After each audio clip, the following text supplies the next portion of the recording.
Truc numéro 1 pour grossir les mollets. Mais avant de vous l'expliquer, je vais au moins vous expliquer un peu l'anatomie, la biomécanique du mollet.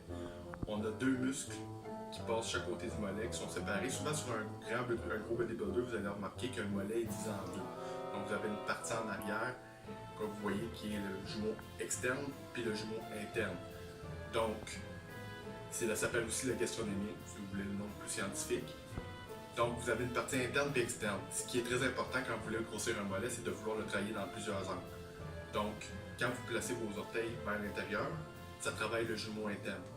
Quand vous les pointez vers une direction opposée les deux, ça va travailler le jumeau externe. Si vous placez vos pieds de façon neutre, ce que la majorité des gens font, vous travaillez les deux.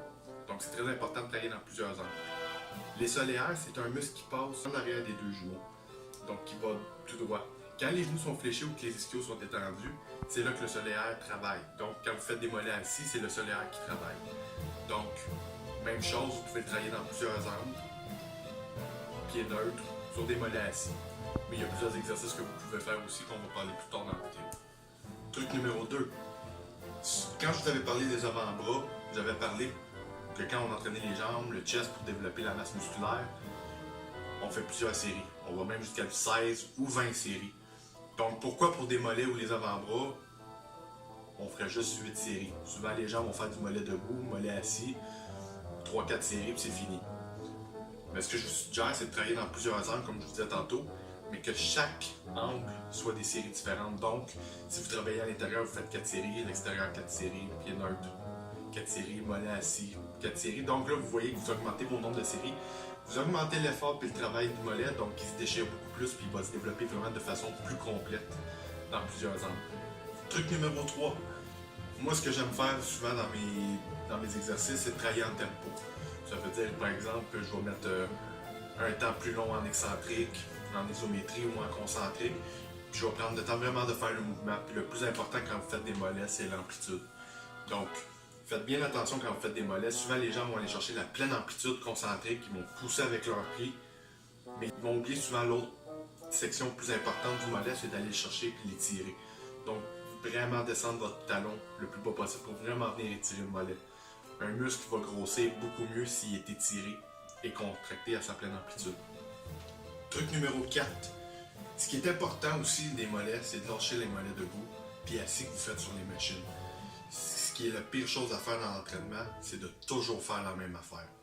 Si vous faites toujours la même affaire constamment, le corps il est déjà adapté. Le corps s'adapte super vite, puis si vous faites la même chose, il évoluera pas. Donc je vous conseille d'aller faire vos mollets, essayez-le sur le leg press. Allez l'essayer avec une barre sur le dos, un peu comme un squat, surélevez vos pieds un peu, faites du barbell standing calves. Essayez différents exercices, il y en a plein sur internet. Donc, vous pouvez même faire le mollet antérieur, celui qui passe en avant, en levant le pied. Il y a différentes façons d'entraîner le mollet. Puis je vais peut-être même faire une vidéo pour vous montrer peut-être un training de jambes, mais je vais me concentrer sur les mollets puis vous montrer d'autres exercices qui seraient intéressants à utiliser dans vos trainings. Donc, truc numéro 5, dans le fond, je vais vous parler un peu des fibres du mollet. Dans le fond, le solaire, on l'a parlé, c'est le muscle qui passe en arrière des deux jumeaux qu'on utilise quand on fait les mollets assis. Le solaire est composé de beaucoup de fibres lentes. Donc, c'est un muscle qui va réagir plus à des longues répétitions. Dans le fond, vraiment une longue série. Donc, plus que vous faites de reps ou de répétitions, plus que le solaire va se développer, plus que vous allez développer la masse. Pour qu'est-ce qui est du mollet debout, qu'on disait tantôt, ça entraîne les gastronomies, les jumeaux, internes et externes. Quand vous les travaillez, c'est des muscles à fibres rapides. Donc, eux autres vont être plus développés quand vous allez travailler en charge lourde puis en courte répétition, en courte série.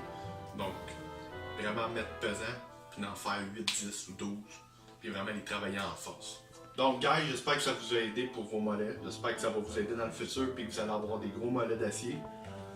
Puis, n'oubliez pas, pouce bleu, allez vous abonner à notre chaîne. Je vais faire d'autres vidéos pour vous expliquer le fonctionnement de plein de muscles, vous donner plein d'exercices.